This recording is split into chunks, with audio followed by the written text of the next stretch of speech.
Ya estamos aquí, un día más en Punto de Encuentro con la Biblia. Gracias por compartir este programa con nosotros. Soy Nelson Salgado, profesor de la Facultad Adventista de Teología de Sagunto, y me acompaña Josías Félix. Bienvenido, Josías, ¿qué tal? Muchas gracias, Nelson. Muy bien, la verdad muy contento de poder estar con vosotros y sobre todo muy expectante de lo que vamos a aprender hoy. Está con nosotros también Claudia Dolete. Bienvenida, Claudia. Muchísimas gracias. También disfrutando. Hoy vamos a seguir estudiando el libro de Hechos y en esta ocasión nos vamos a adentrar en el 11º tema, que lleva como título El arresto de Pablo en Jerusalén.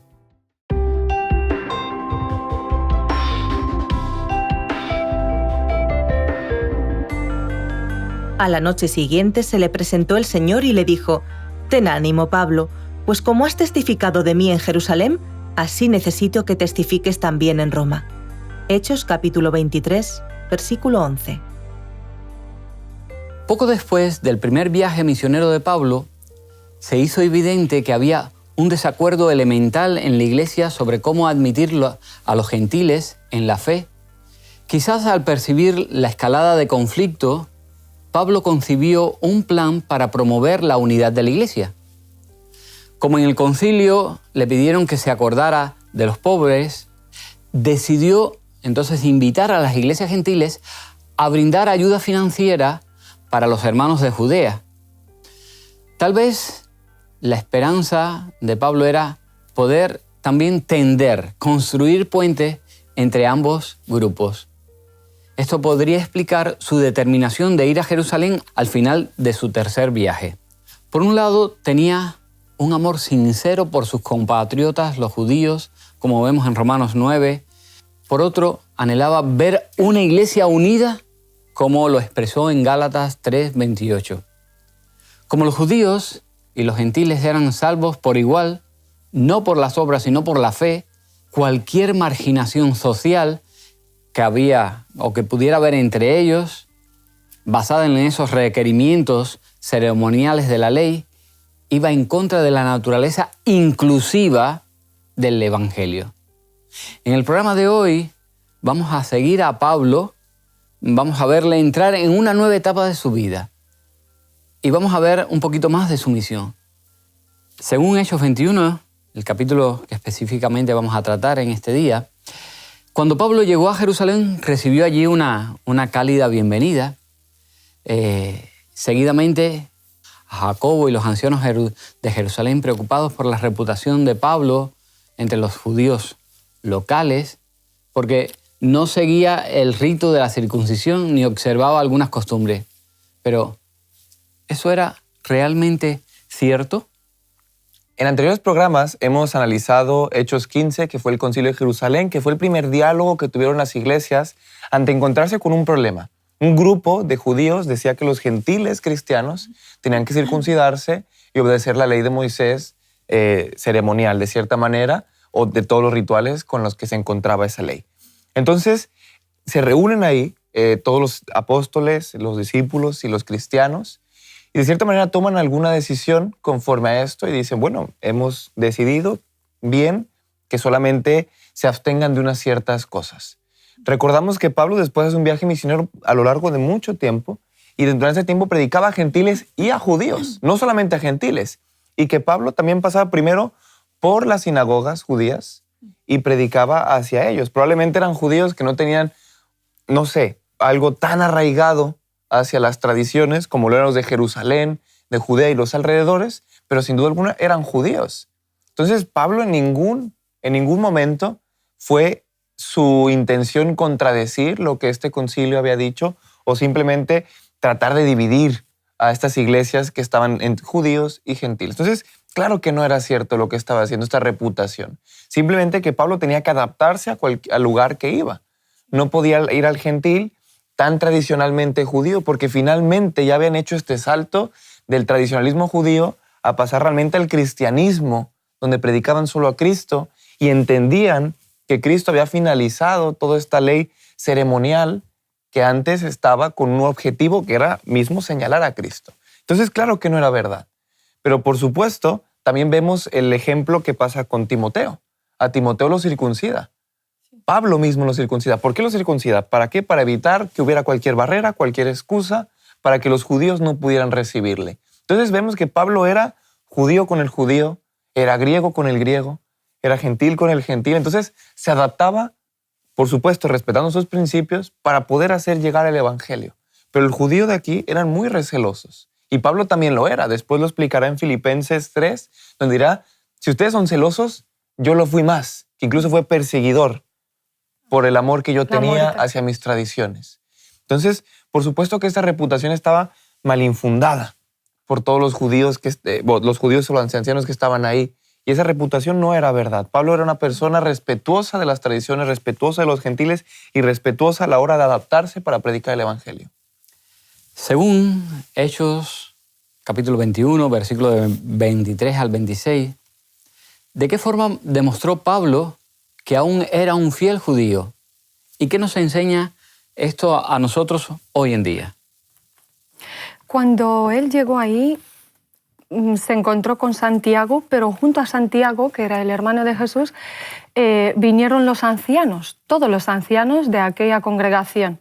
Entonces, se le hace una propuesta para que pueda mostrar de alguna manera públicamente que él no está en contra de la ley, ni de la iglesia, ni de la congregación judía, y que le estaban diciendo que hay 4 hombres que han jurado hacer un voto de nazareo y que si él se puede unir con ellos para la purificación. Entonces, en el versículo 23, por ejemplo, de Hechos 21, dice, «Haz pues esto, que vamos a decirte, hay entre nosotros 4 hombres que tienen un voto que cumplir. Tómalos contigo, purifícate con ellos y paga sus gastos para que rasuren su cabeza.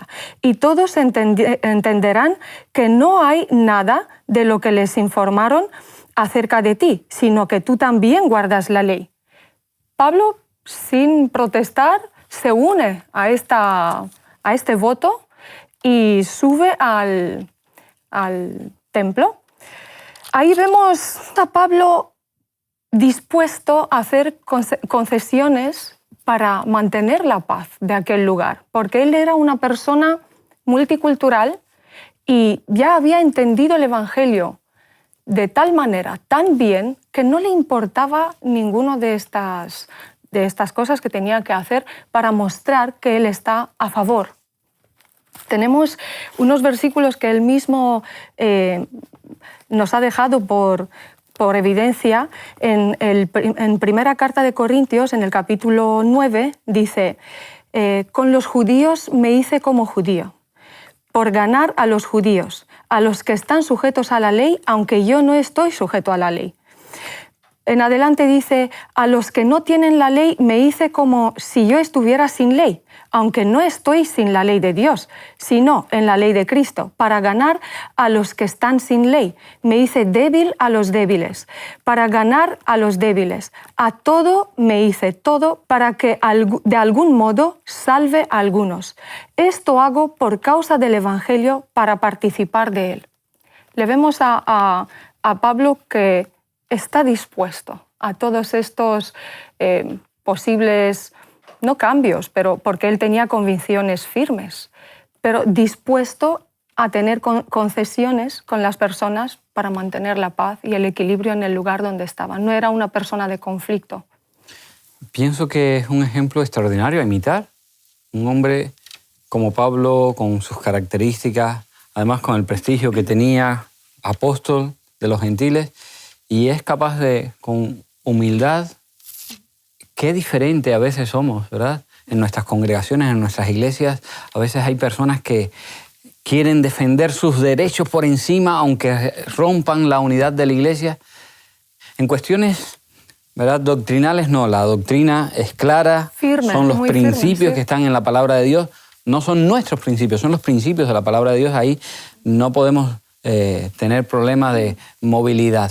Pero en cuestiones que son secundarias, de costumbres, de hábitos, es fácil llegar a hacer, ¿verdad?, concesiones y decir, bueno, si este hermano entiende así, ¿por qué no acercarme a su mentalidad? ¿Por qué no ponerme en su lugar y saber por qué quiere o por qué hacen las cosas de esta manera? Y tal vez cuando me pongo en la piel del hermano o en los zapatos del hermano me puedo dar cuenta por qué lo hacen.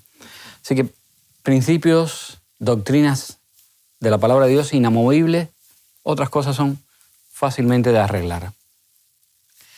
Si leemos Hechos capítulo 21, 27 en adelante, ¿qué ocurrió con Pablo al final de ese periodo de 7 días de purificación?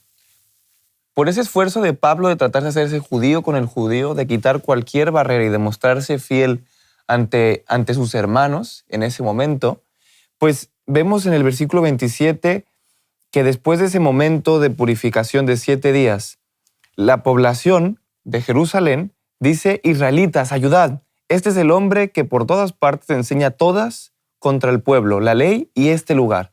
Además de eso, ha metido a griegos en el templo y ha profanado este santo lugar. Entonces empiezan a alborotar. Los pobladores del lugar empiezan a señalarle, empiezan a gritarle, e incluso llega a tanto ese alboroto que toda la ciudad, especifica muy bien Lucas, toda la ciudad se alborota, se agolpó el pueblo, se apoderaron de él, lo arrastraron fuera del templo e inmediatamente cerraron las puertas. Fue un momento muy complicado para Pablo porque él, teniendo la mejor intención, probablemente estos no eran hermanos cristianos que lo conocían. Probablemente era gente del pueblo que conocía su fama de ser apóstol de los gentiles, de predicarles a ellos. No, y como dice el versículo 27, eran unos judíos que venían de Asia. Claramente, claramente. Entonces, podemos ver aquí que Pablo, en esta intención tan buena, intentaban ellos matarle. En el 31, cuando se le avisó al comandante de la compañía, bueno, fueron a rescatarle a Pablo. Pero bueno, la muchedumbre estaba tan agitada que unos gritaban una cosa y otros no se podía entender. Lo único que se podía entender es que muera, que muera. Muy difícil, ¿no? Vimos en una de las preguntas anteriores que Pablo decía que él tenía miedo, él tenía temor por lo que le iba a hacer, pero él dice, bueno, yo estoy confiado en el Señor. Pero aquí vemos ya que empieza un camino complicado en su intención de predicar el Evangelio. Y a pesar de esta situación, veremos después que Pablo siempre lo toma de una manera positiva, de una manera reconciliadora, y que intenta siempre tender lazos a pesar de que las circunstancias sean las más adversas. A pesar de su buena intención de poder tender lazos, le salieron mal las cosas porque la población lo malinterpreta, lo señalan, lo arrastran y le piden su muerte, pero Pablo siempre intenta tender puentes, reconciliar y amar al prójimo a pesar de todo. Hechos, capítulo 21, 27 al 40, relata lo que sucedió más tarde. Mientras llevaban a Pablo a la fortaleza romana para interrogarlo, le pidió permiso al comandante para hablarle a los judíos, que todavía seguían pidiendo su muerte, clamando por su muerte. Cuando Pablo menciona que era de Tarso, ¿verdad?, consiguió permiso para hablar, le dejaron hablar. ¿Qué dijo en ese discurso y cómo reaccionó la multitud? Vemos a Pablo, a pesar de que acababa de ser golpeado, con el deseo de mostrar su amor hacia ellos. El alboroto era de tal manera que, mira, el que vino a arrestarlo, el que tenía presente, dice, ¿eres tú aquel egipcio que hace unos días levantó una sedición y sacó al desierto 4.000 salteadores? Había un alboroto tan grande que se podía haber confundido con esta persona que era, desde luego, una persona que no tenía en común nada con la ley. Entonces, Pablo empieza su discurso hacia esta audiencia con todo el amor y la cercanía que se puede mostrar. Dice, hermanos, padres y padres, oíd ahora lo que voy a decir en mi defensa. Y ellos, al oír que hablaban en hebreo, guardaron más silencio. Se les dirige como un hermano, en el mismo idioma de ellos. Esto causaba, digamos, no admiración, pero al menos cercanía. Él mostraba cuáles eran sus raíces y quería acercarse a ellos de la manera más positiva. Menciona hasta el nombre de Gamaliel como profesor suyo anterior, ¿no? Como discípulo de esta persona que aprendió a sus pies. Entonces, consiguió que la audiencia le escuchara. Pero vemos en adelante que empieza a contar su experiencia, su conversión, y ahí la gente empieza a negarle y a rechazarle, hasta de tal manera que piden la muerte como sea, gritando a la muerte. Esta persona no puede vivir, la tenemos que matar. Entonces vemos que el testimonio de Pablo es un testimonio precioso, ¿no? Entonces, imagínate que ellos en este momento no podemos decir nada en testimonio porque es lo que una persona ha vivido con Cristo, es su encuentro personal con Cristo, esto lo cuenta hacia ellos.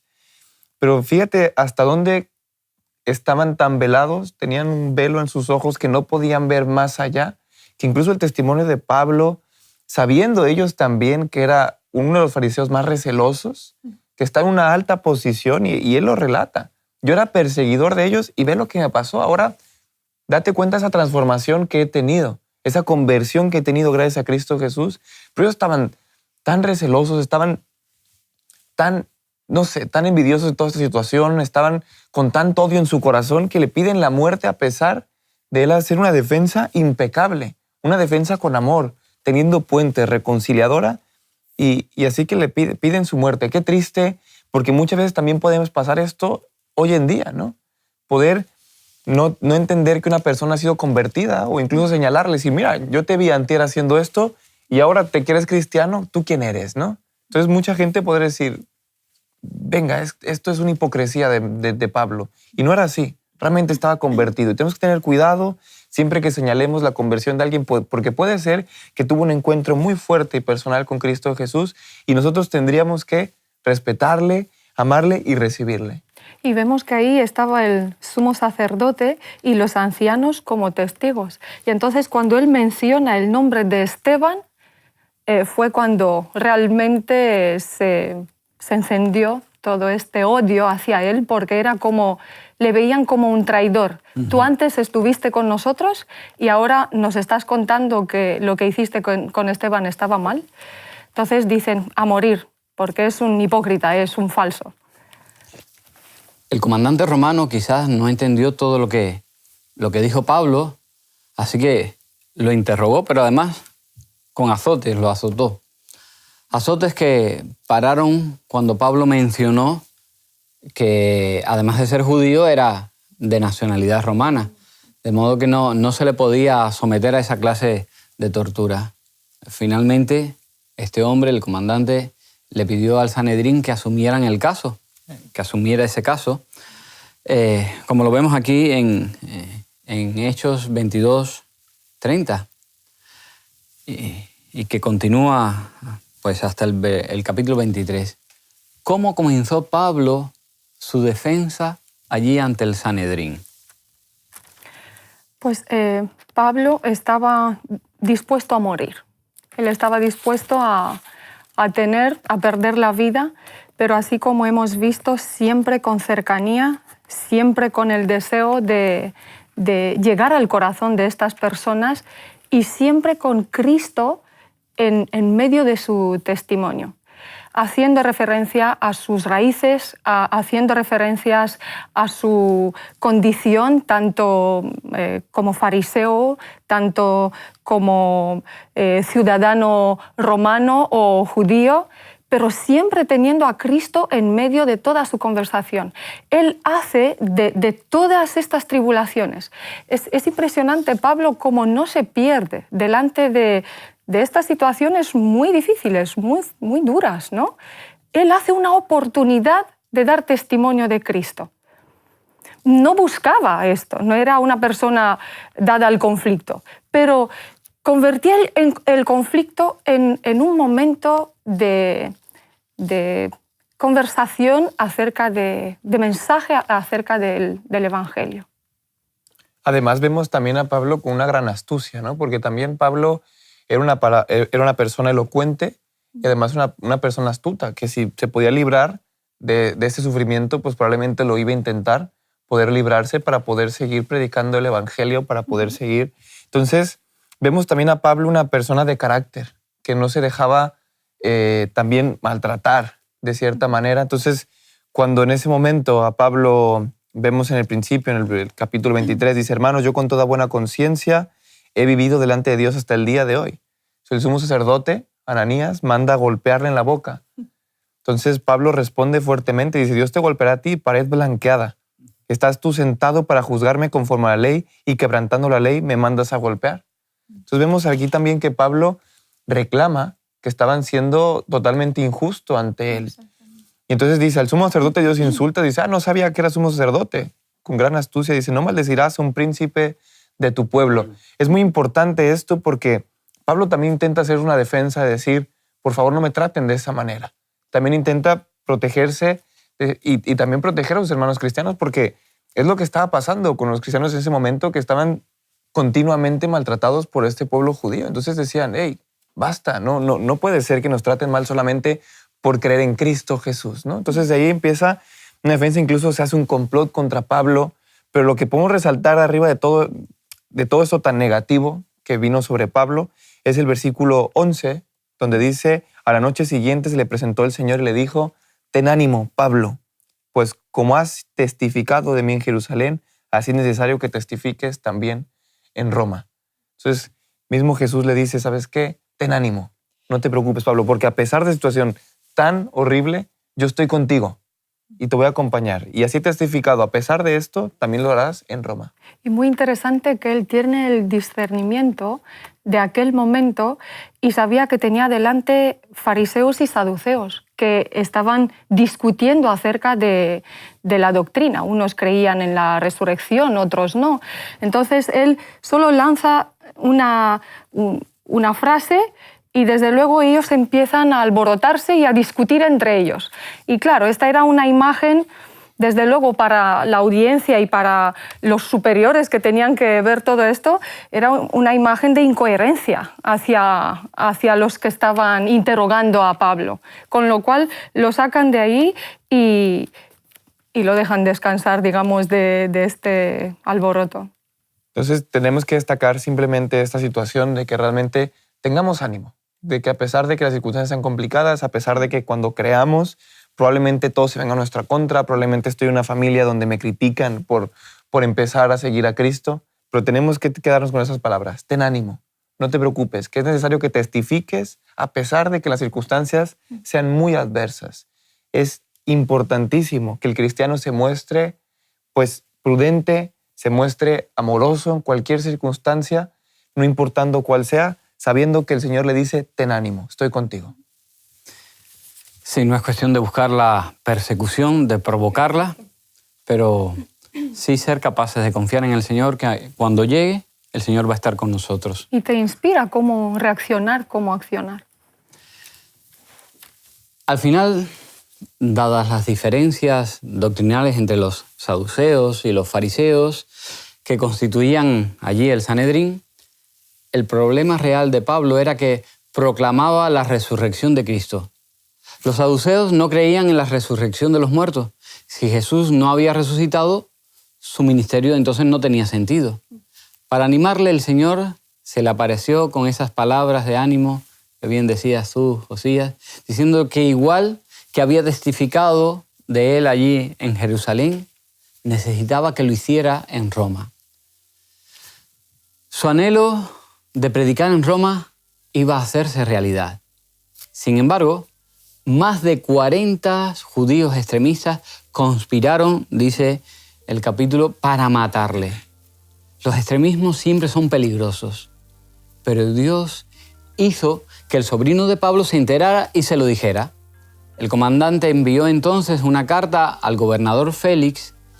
Pablo tendría entonces un juicio justo. Pero esa parte no la vamos a ver hoy, el tiempo no nos acompaña, se nos ha agotado. En el próximo programa lo veremos. Vamos ya con el resumen del tema de hoy.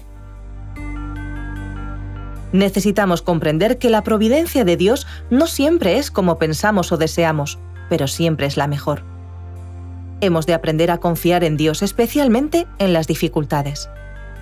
Pidamos sabiduría a Dios para comunicarnos con quienes nos rodean.